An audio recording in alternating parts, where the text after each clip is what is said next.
ससुरा से निकरेली बेटी बाबुल अंगना ठाड़ी भैली, बाबुल अंगना ठाड़ी भैली हो। अम्मा खोली देबू चंदन केवड़िया भीतरी या मैं आई बेहो। अम्मा खोली देबू चंदन केवड़िया भीतरिया मैं आई बेहो।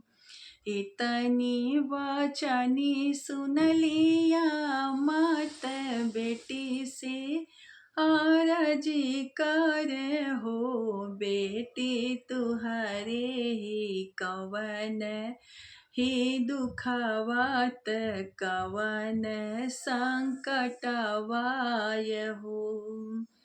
अम्मा सासु मोरी कहेली बझनिया नदी नीरवंशी नदी नीरवंशी ये हो।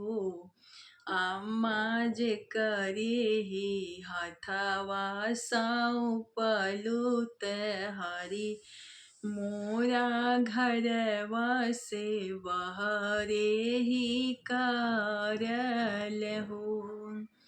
अम्मा जे करे ही हथवा सौंपलु हरी मोरे घरवा से करल बाहरवाय हो।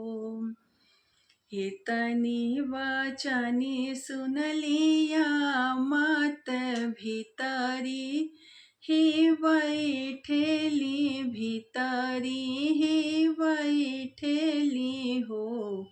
बेटी कवनो संकट तुहरे पड़ ससुर घरवा नहीं छोड़हो।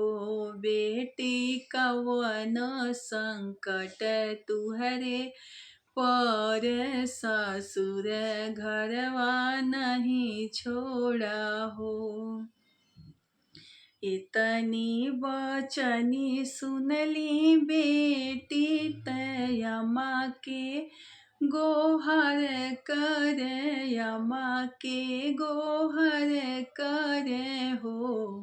अम्मा हमके तू दई दा बखरिया गोबर तुहरा गढ़ब गोबर तुहरा गढ़ब गैया बछरुआ के हम ही खियाइब नौकर तुहरा बनबे हो। अम्मा गैया बछरुआ खियाइब नौकर तुहरा बनबे हो। इतनी वचनी सुन लिया मत बेटी से आरजी करे हो। बेटी हमर बीरन भैन बैरित नहीं चले को पहर। बेटी हमरो बीरन भैन बैरी नहीं त चल पहर।